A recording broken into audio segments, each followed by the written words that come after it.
All right, you guys. Tale two Smiths tomorrow.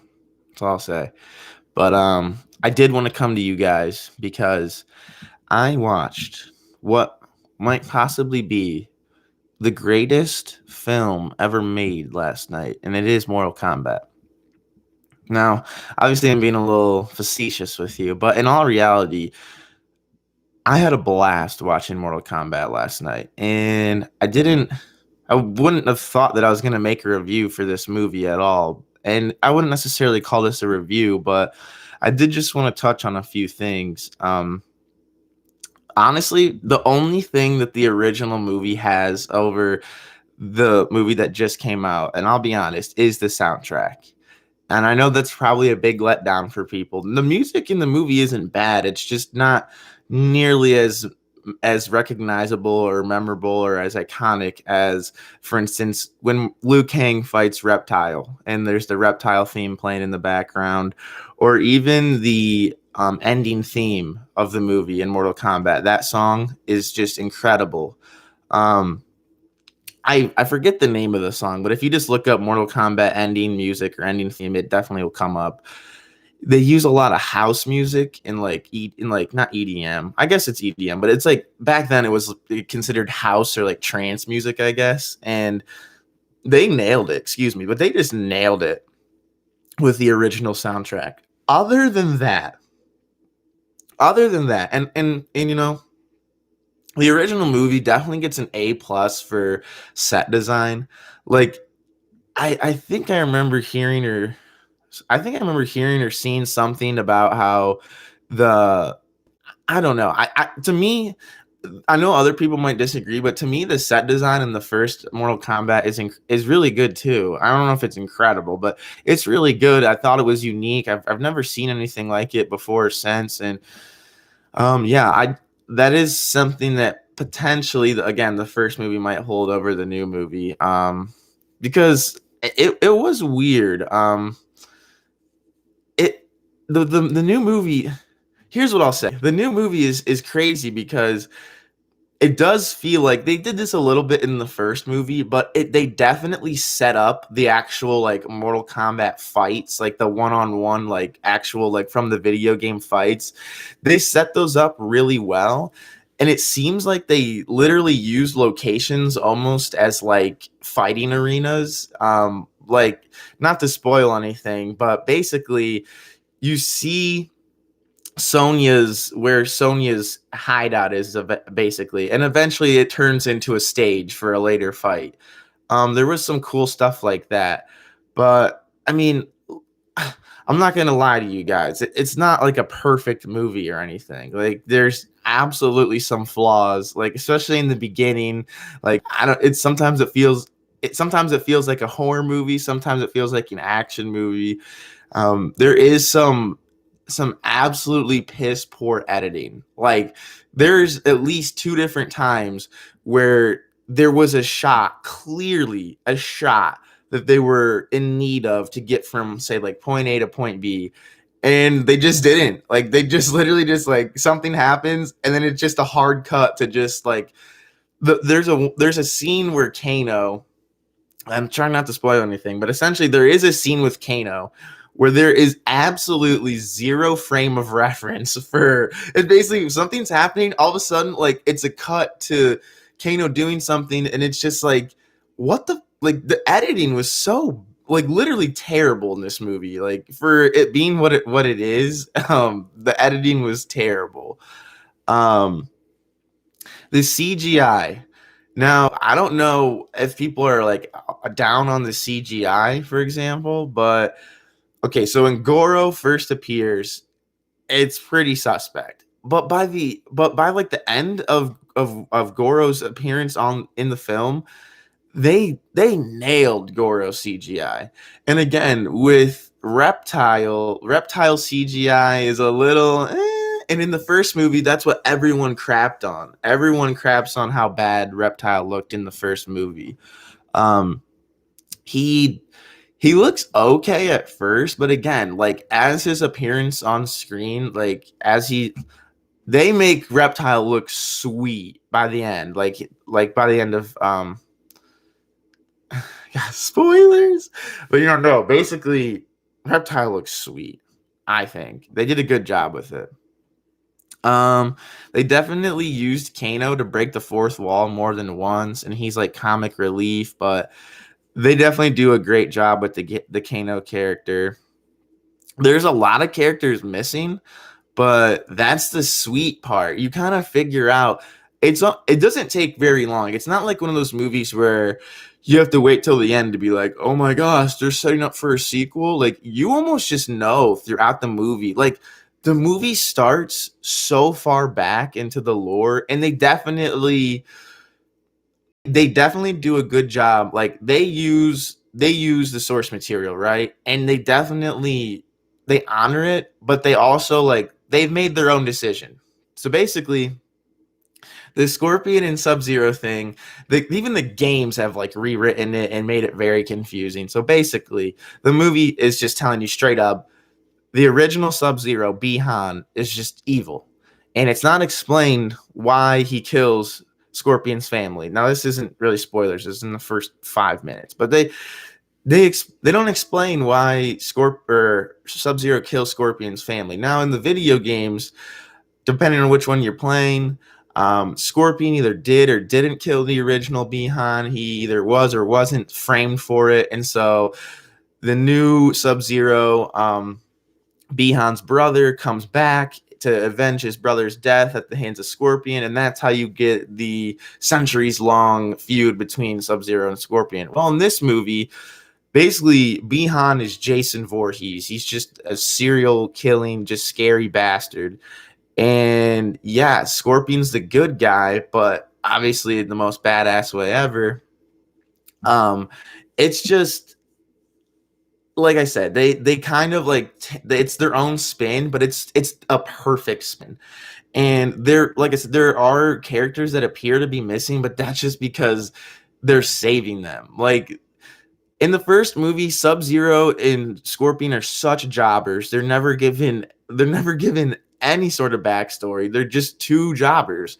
And Sub-Zero is fatalityed by Liu Kang. And the thing is, Scorpion is dead, I'm pretty sure, from the Johnny Cage fight. But I mean, Liu Kang absolutely fatality Sub-Zero. And so it's like, okay, if there's a second one of these movies, Sub-Zero's just not in it. Cool. What is this, Mortal Kombat 3, where you take off Sub-Zero's mask and Scorpion's not even in it? I'm definitely glad. Like, yes, I was concerned, like, oh my god, like where the fuck is Liu Kang? But the Cole Young character, I don't know if it's to like, a new generation of fans or whatever, but they handled that well. And trust me, the characters that are missing, it's only because they're setting up for future movies. And there's a lot of finality to this movie as well. It's not just like they're setting up and nothing happens. A lot happens in this movie. There's one pretty good plot twist that you can see coming, but there's definitely one just shocking, like absolutely shocking death, or I guess you could say fatality. It's shocking. And I'm not quite sure where it falls in line with like the actual canon, but yeah, there is a part in the movie that like legitimately as a Mortal Kombat fan shocked me. So like I said, they're obviously setting up for future movies, but I think they did a great job with this one. Yeah, like there's like I said, there's obviously flaws with it. I mean, there is one thing I need to know. Like basically Jax just gets destroyed by Sub-Zero early on. Like they're really building up Sub-Zero as like the ultimate heel. And Sonya and Jax are supposed to be like inseparable. They're like best friends. Like you could argue like if they want to do a new spin on it and they want to be like progressive or whatever, you could argue that they'd like do like a love angle with them or whatever. That'd be a nice like interracial couple thing to have for the audiences. But they also want to show that, hey, not everything's sexual. And even though Sonya's just amazingly stunning, and Sonya is super hot in this movie, there's one angle they get of her where they're trying to find the tournament, I guess, in the very beginning. And there's a shot of her in the sand where I was like, okay, I can see why they cast her for this movie. Like I wasn't quite picking up on it at first when she first appears, but she's stunning. But I think more powerful than showing an interracial romantic couple, they're trying to show here's a black guy, here's a gorgeous white woman, and they just love each other as like friends or brother and sister, and that's cool. But basically, Sonya just has. As soon as like the movie starts picking up a little bit, and Jax has just been absolutely in the beginning, he obviously the guy loses his arms. Like we all know this. Sonya's just not concerned. Like Cole Young is sent to Sonya by Jax, and I might be wrong, but she just doesn't inquire about him at all. Like they're supposed to be in contact, but they're not. She doesn't find out that his arms are ripped off until she finds him saved by Liu Kang. Liu Kang is supposed to go find all the champions and protect them from Sub-Zero, who's going and killing them before the tournament can even start. And I just couldn't believe it. Like I'm not gonna say it's a plot hole, but like what in the world? Like I don't understand why Sonya didn't even care to check on Jax. Like Jax was basically left for dead, and she doesn't inquire about him at all, and just assumes that he. The only thing I can think of is that it's her idea that like he's in too deep, and when he can, he'll get a hold of me. But like, I just don't understand why she doesn't like try to find Jax while he's been pwned, basically. Other than that, though, the only other plot hole, I guess, I watched the movie with my friend Dylan, and we wouldn't call it a plot hole, or at least I wouldn't anyway. But he was curious about like there's a marking on Cole Young, and I don't want to give away too much, so I won't explain it all the way. But basically, there's a marking on Cole Young, and it's been passed down to him. And my friend Dylan was just like, so between the events that take place first in the movie, which is like the 1600s, and current day, where were all the people that held this marking? And you know what? I just answered it for myself. It's a prophecy, Dylan. The marking had to be passed down to fulfill the prophecy. So I don't think anything was expected of those generations of people.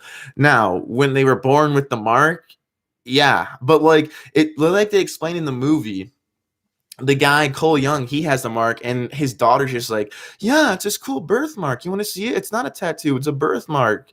So like, I don't know. It just sort of sounds like we're these weird people that are born with this dragon birthmark. Don't mind us. Like they sort of, I guess we're just supposed to be as dumb as the people in the movie, and they didn't even question their own dragon birthmark or whatever.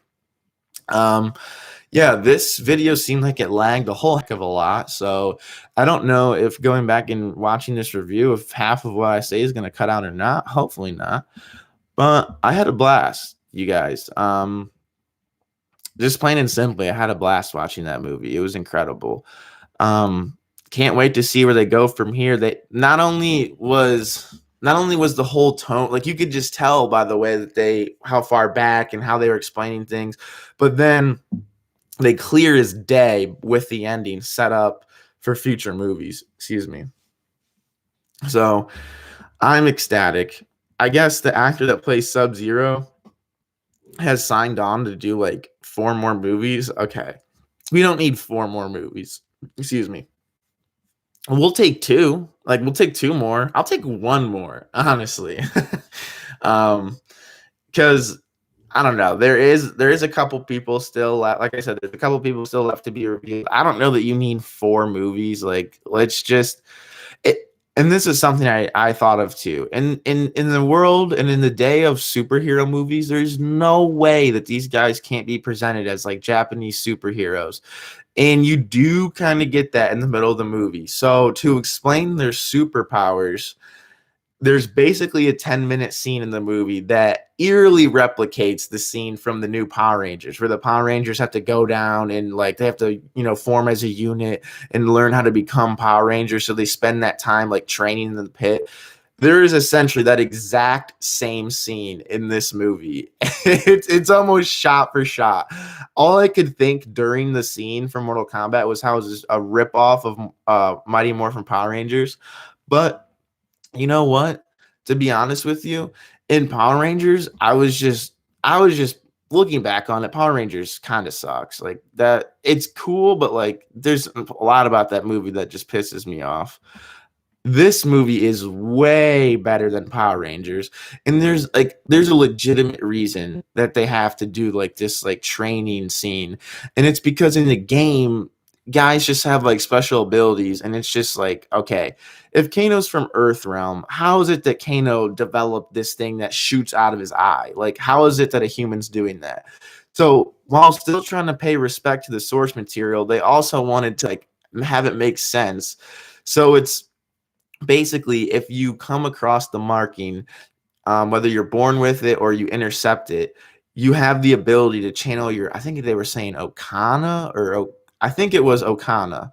um, you have to channel your Okana, and only once you do that do you basically unlock your special ability, which for Liu Kang it's his fire, for Kung Lao it's his hat, for Kano we find out it's his eye. And that to me, like, yes, it seemed like a straight rip off of Power Rangers, but at least that made sense. Like the scene made sense to me and it was enjoyable. And you get more Mortal Kombat moves. That's one thing. You get easily recognizable more, like in the very first scene, Cole Young's getting his ass kicked in a cage fight, and his daughter's like, hit him with the uppercut. Which, okay, I was thinking about it. In UFC or MMA, hit him with the uppercut. Like what? That's not even a thing. But I mean, I guess, but like literally no one in your corner. If you're in the UFC and you're fighting, no one in your corner is gonna say, hit him with the uppercut. But in old school Mortal Kombat games, we all know that the most devastating basic move is the uppercut. It takes like a third of your health. Like the uppercut is OP in the original Mortal Kombat games. That's why looking back on, I was like, oh no, not duh, hit him with the uppercut. It's devastating. And you get like the leg sweep. Liu Kang does the leg sweep like 3 straight times. Like he literally spams the leg sweep on Kano to like piss him off. And there's a bunch of like special moves, and like there is plenty of moves that are just, they're recognizable from the games. And like I said, the way they set up the fights, like you can just tell, like there is definitive, like these two fight, these two fight, these two fight, and then towards the end they start breaking it off to where there's multiple one-on-one fights going on at the same time. The To be honest, the pace of the movie could have been a little bit better. Like, there's basically like, I want to call it sort of like a climax, and then like the end of the movie, like the climax and like the end of the movie are like basically like smashed together. So I would have liked to see them take a little bit more time between the climax and like the finale. To be honest with you, but like I said, that's just, there is flaws with this movie. Like early on, there's a driving scene with Jax where like honestly just cut that whole thing out. Like just cut that scene out of the movie. Like once they get in the car and they like escape Sub-Zero, you could just cut that whole scene out. I mean, Jax legitimately says, these these people will kill your entire family to get to you. And they pan to Cole Young's daughter and she's like, oh jeez, they're gonna kill me? It's so ridiculous. Like and also I'll say this, the acting is pretty dang good. I wish they wouldn't have gotten, I recognize the Shang Tsung actor from somewhere, and I'm pretty sure he's from like comedy movies. Like they could have done a better job with Shang Tsung. He kind of looks ridiculous. But overall, they more or less nailed the casting, except for the daughter. I'm sorry, but the daughter's acting in this movie was just terrible. The mom's wasn't much better, but the mom was actually given a little bit less, so it was like less noticeable. They wanted to, like, I don't know, they wanted to include the daughter, and she's terrible in this movie. It's so bad. So, like I said, I think this stuff skipped a bunch in the live stream, so I don't know how it's gonna look once it goes up as an actual video. It's literally lagging as I say it, as I'm trying to talk. So I don't know. The videos I've been putting up lately seem to have great playback, but this just seemed like it lagged a whole heck of a lot while I was trying to talk. But we'll see.